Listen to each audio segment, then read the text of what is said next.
স্বাস্থ্য অধিদপ্তরের তথ্য অনুসারে হামের উপসর্গ নিয়ে 17টি শিশু মারা গিয়েছে।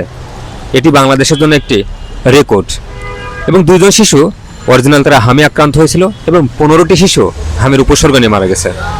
কিন্তু প্রশ্ন হচ্ছে, এতগুলো শিশু মারা যাওয়ার পরেও কেন বর্তমান সরকার হামে কেন মারা গেছে, কেন তারা টিকা দেয়নি? বিগত সরকার অর্থাৎ প্রফেসর ডক্টর ইউনূসের সরকার কেন টিকা দেয়নি? ভুলটি কার ছিল? টিকা কেন কেনা হয়নি? সেই বিষয়ে আমরা কোনো পদক্ষেপ দেখছি না।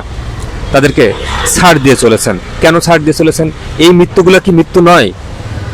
যে মা বাপের কোমলমতি শিশু মারা যাচ্ছে, কান্নার আহাজারি ঢাকার হাসপাতালে আমরা দেখতে পাচ্ছি বিভিন্ন পত্রপত্রিকায়, সেই বিষয়গুলো কি সরকারের কানে পৌঁছচ্ছে না?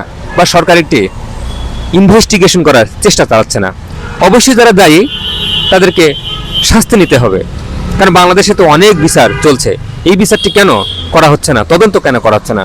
বর্তমান সরকারের প্রতি আহ্বান থাকবে, এই টিকা যারা কেনেনি বা টিকায় কিনা যারা অবহেলা করেছে, সঠিক তদন্ত করে তাদের বিচারের আওতায় নিয়ে আসা উচিত।